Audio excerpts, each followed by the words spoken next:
wabarakatuh. Selamat pagi semuanya. Selamat pagi, Bu. Selamat pagi, Bu. Waalaikumsalam warahmatullahi wabarakatuh. Semuanya sehat? Sehat, Bu. Sehat, Bu. Ada yang nggak hadir? Robi, Bu. Robi, kenapa diem, Nak? Selamat pagi. Sebelum kita mulai pelajarannya, kita berdoa dulu ya untuk ketua kelas Robi Julfianda Purba. Silakan pimpin doanya, Nak. Baiklah, sebelum kita memulai pembelajaran, alangkah baiknya kita membacakan doa menurut agama dan kepercayaan kita masing-masing. Doa dimulai.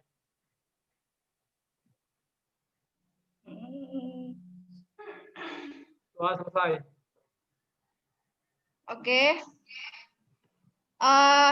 Hari ini Bu mau nanya sama kalian semua. Ada yang udah pernah ke candi nggak? Belum. Nggak ada yang pernah ke candi?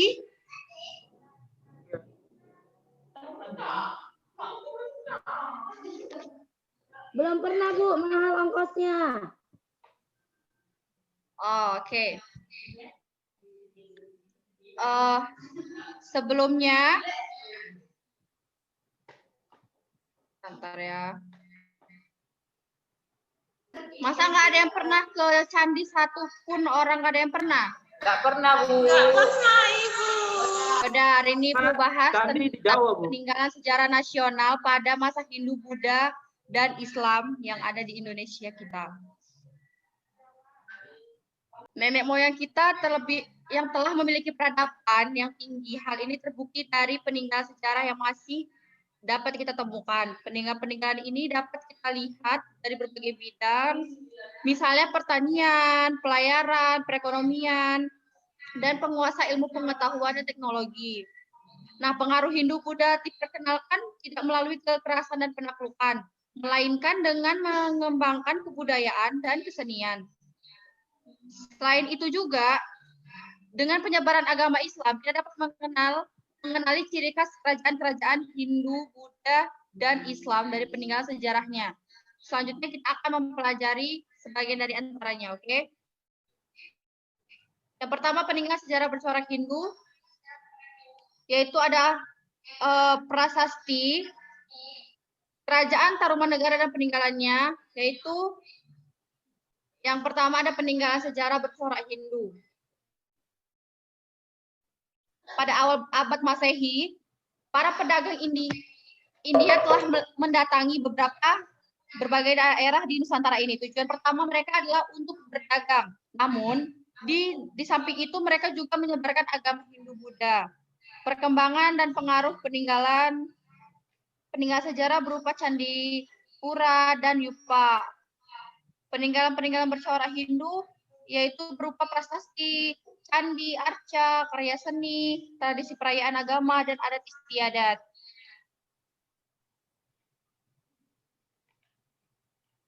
Sebelumnya, Ibu mau buat Ibu mau membagikan kertas materi yang udah Ibu kirim ke kalian. Nah, di dalam itu kan Ibu buat berbentuk Word ya, file Word.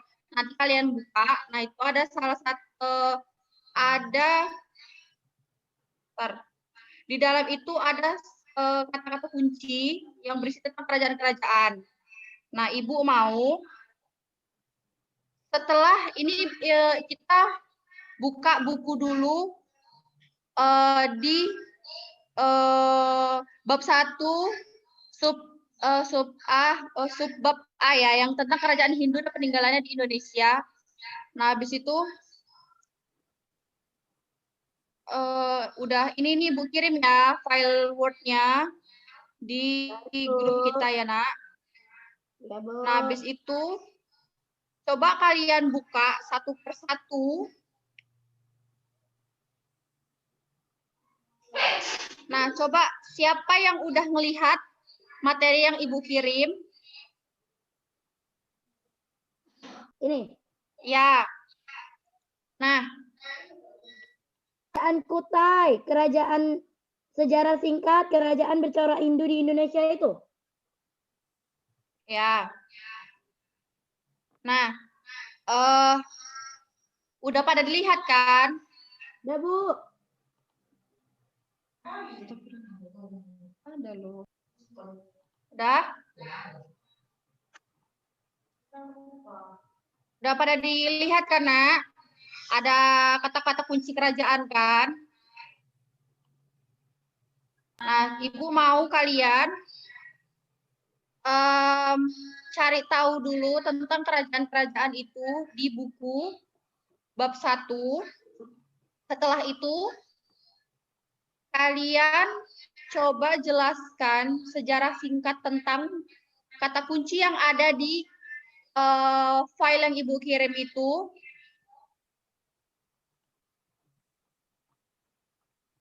Coba siapa yang bisa menjelaskan dari salah satu kata kunci yang Ibu kirim, sejarah singkatnya aja. Iya, Bu. Iya, Nila, coba, Nak. Saya jelaskan kerajaan Kutai ya, Bu.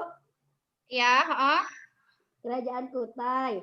Sejarah singkatnya, kerajaan bercorak Hindu di Indonesia yang muncul pertama kali adalah Kerajaan Kutai yang terletak di daerah Muara Kaman, lebih tepatnya di tepi Sungai Mahakam, Kalimantan Timur. Itulah alasan kerajaan ini dinobatkan sebagai kerajaan bercorak Hindu tertua di tanah air, karena merupakan kerajaan pertama. Kutai didirikan oleh Kudungga pada masa abad ke-44 Masehi. Hal tersebut dibuktikan dengan ditemukannya sebuah peninggalan berupa yupa. Peninggalan tersebut merupakan tiang batu yang digunakan untuk mengikat hewan korban yang akan dipersembahkan kepada para Brahmana pemilik kasta tertinggi. Selesai, Ibu.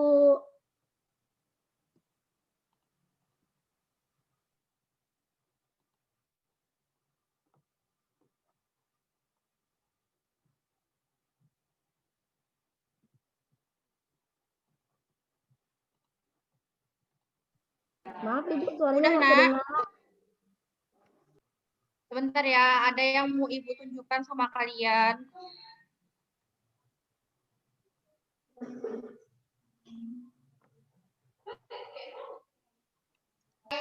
Selain Nila Ayuni, ada lagi yang bisa menjelaskan secara singkatnya? Saya, Bu. Ya, silakan Anissa Siregar.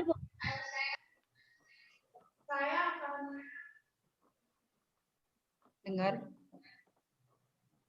Saya akan menjelaskan tentang kerajaan Tarumanegara. Tarumanegara adalah Nggak dengar, Bu. yang kini dipercaya sebagai kerajaan Hindu tertua kedua di Indonesia setelah kerajaan Kutai. Nama Tarumanegara berasal dari dua kata, yaitu Taruma dan Negara. Yang keduanya memiliki arti sungai Citarum dan negara. Kerajaan ini didirikan pada tahun 358 Masehi dan terletak di tepi sungai Citarum, Banten. Menurut sejarah, Tarumanegara didirikan oleh Raja Diraja Guru Jaya Singawarman yang sebelumnya merupakan seorang raja yang berhasil meloloskan diri dari musuh ke Nusantara. Sebelum mendirikan Tarumanegara, sang raja juga memiliki kerajaan di daerah lain. Raja-Raja Jaya Singawarman, raja pertama dan merupakan pendiri kerajaan Tarumanegara yang memerintah selama 24 tahun lamanya, mulai dari tahun 358 hingga tahun 382 Masehi. Sebelum menjadi raja di Tarumanegara, Raja Jaya Singawarman merupakan pewaris tahta di kerajaan Salakanagara untuk menggantikan ayah mertuanya. Namun, karena daerah kekuasaannya diserang oleh musuh, maka sang raja memindahkan pusat pemerintah kerajaan di daerah Pasundan dan berganti nama menjadi Kerajaan Tarumanegara. Darmawarman, kekuasaan kerajaan Tarumanegara kemudian dilanjutkan oleh Raja Darmayawarman yang merupakan putra raja pertama. Raja kedua ini memiliki nama lengkap Rajarsi Yarmanguru. Pasalnya, beliau juga merupakan seorang pemimpin agama pada masa itu. Purnawarman berkuasa dari tahun 395 hingga 434 Masehi sebagai raja ketiga kerajaan Tarumanegara sekaligus raja terbesar sepanjang sejarahnya. Raja Purnawarman menggantikan posisi ayahnya yaitu Dharmayawarman dan memiliki gelar Sang Prangdara Sakti Purusa. Di bawah kepemimpinannya, Tarumanegara berhasil meraih zaman keemasan. Peninggalannya berupa Prasasti Citarum, Kebun Kopi, Prasasti Jambu, Prasasti Tugu, Prasasti Pasir Awi, Prasasti Muara Cianten, dan Prasasti Lebak. Terima kasih.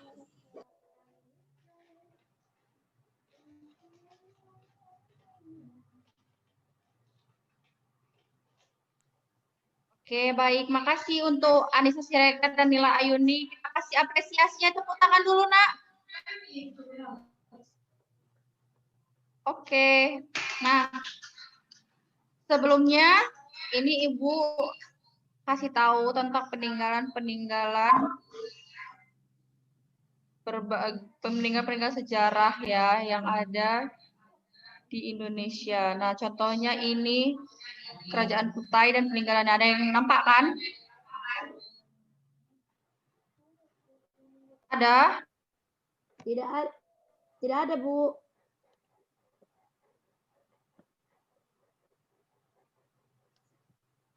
Tidak terlihat di HP mama saya, Bu. Tentu zoom. Udah? Bentar ya. Bu. Mana, Bu? Udah nampak? Udah, Bu. Oke. Nah, ini Ibu kasih tahu tentang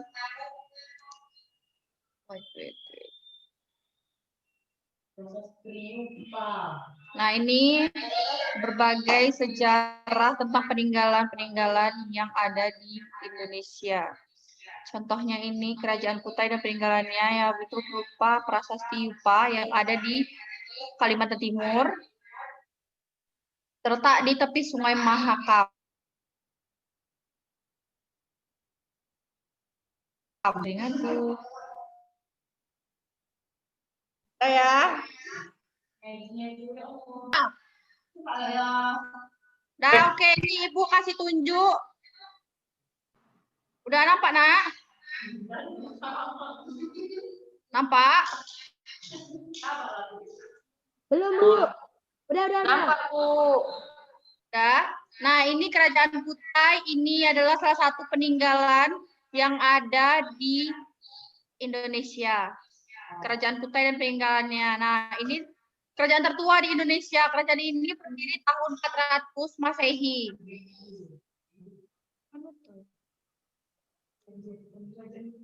Iya, tunggu dulu. Jangan gitu. Tunggu dulu. Bu, kok kayak mirip Robby. Nah, ini salah satu peninggalan dari Kerajaan Kutai, yaitu Prasasti Yupa. Nah, ini udah pertama kali dibangun ini 400 Masehi, terletak di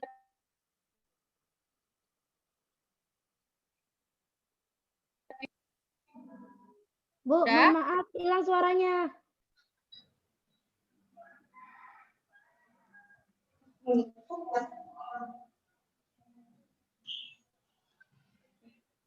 Nampak? Nampak. Iya. Ini adalah salah satu peninggalan-peninggalan sejarah Hindu, Buddha, dan Islam yang ada di Indonesia. Salah satunya Kerajaan Kutai. Nah, itu adalah Prasasti Yupa. Ini didirikan pada tahun 400 Masehi yang terletak di tepi Sungai Mahakam, Kalimantan Timur. Nampak kan gambarnya, anak-anak? Udah, Bu. Nampak anak-anak saya. Nah, Kayak pakai kacamata dia, Bu. selanjutnya ada Prasasti Ciaruten. Ini juga ada nih di sini, masih di yang tadi ya, di prasasti. Oh salah. Dia ada di Kerajaan Tarumanegara, yaitu prasasti Ciaruten. Nah, selanjutnya ada yang di Kerajaan Kediri. Nah, ini peninggalannya berupa, nah salah satunya tuh ada lagi Candi Prambanan. Candi Prambanan ini ada di Jawa Timur. Gak ada juga kan yang pernah ke sini. Ini ada juga Arca Ganesha. Pernah, Bu. Kenapa nih Layuni? Saya pernah, Bu, bermimpi jalan-jalan ke situ, tapi nggak kesampaian. Ya. Nah, ini ada juga peninggalan sejarah bercorak Buddha. Yang tadi bercorak Hindu, yang ini sekarang bercorak Buddha. Yaitu ada peninggalannya ditemukan prasasti Kedukan Bukit. Yaitu dia berada di Palembang, ditemukan di Palembang. Nah, itu misalnya perjalanan Dapunta hiang dari Minan gua apa siapa lah ini, apa lah itu, kita lewat aja, ada yuk skip. Nah, pasti semuanya tahu Candi Borobudur kan? Tahu, Bu. Ada yang jawab, oke. Tahu terletak di mana? Saya tahu, Bu, tahu. Terletak di Jawa Tengah. Ya. Nah, ada lagi ini masjid peninggalan sejarah Hindu dan sejarah Buddha nih, yaitu Masjid Agung Demak yang ada di mana nih? Ada yang tahu lagi? Aceh. Aceh. Kan, kalau itu lain lagi. Nah, kalau Masjid Agung Demak ini ada di tanah Jawa, yaitu ada di Jawa Tengah. Bu, kayak yang di Medan, Bu. Yang di Medan di mana?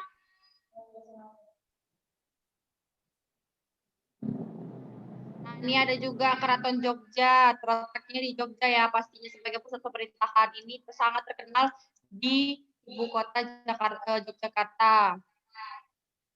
Nah, oke, baiklah.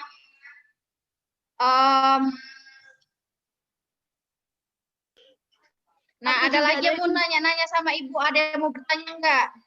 Tidak, Bu. Oke. Udah paham lah ya anak-anak? Udah, Bu. Insya Allah. Nah, bentar ya. Ya, Bu. Jadi, masuk dan berkembangnya agama dan kebudayaan Hindu-Buddha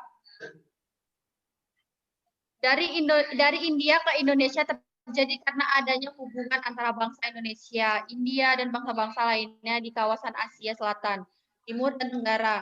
Hubungan tersebut tidak hanya terjadi melalui perdagangan, tetapi juga terjadi melalui kegiatan politik dan diplomasi, pelayaran, dan pendidikan kebudayaan.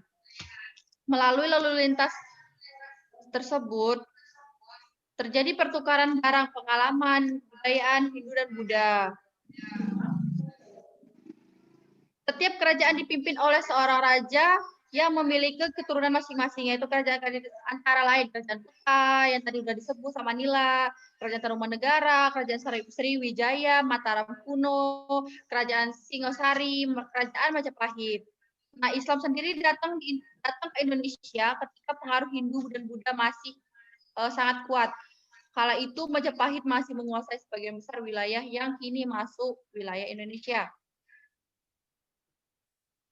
Nah, proses masuknya agama Islam ke Indonesia tidak secara langsung, tidak secara cepat dan tunggal, melainkan berevolusi dan lambat laun dan sangat beragam. Dan dalam perkembangan selanjutnya bermunculan banyak sekali kerajaan-kerajaan Islam di Indonesia seperti Samudra Pasai dan kerajaan-kerajaan Islam lainnya.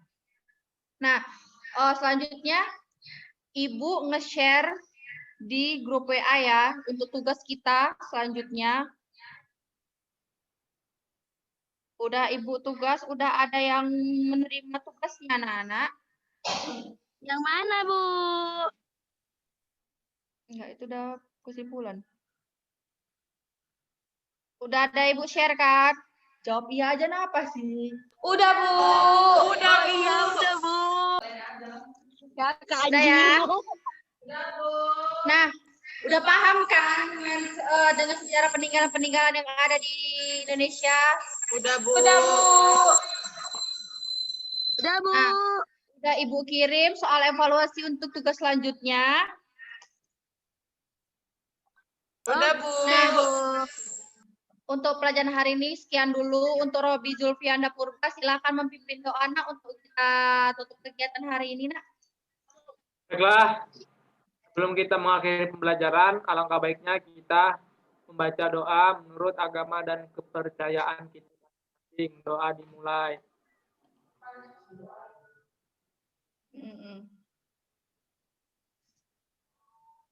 Doa selesai. Amin. Sekian, terima kasih untuk kita pelajaran hari ini. Kita tutup ya, Nak. Ya, Bu. Oke, makasih anak-anak semua. Wassalamualaikum warahmatullahi taala wabarakatuh. Waalaikumsalam warahmatullahi wabarakatuh.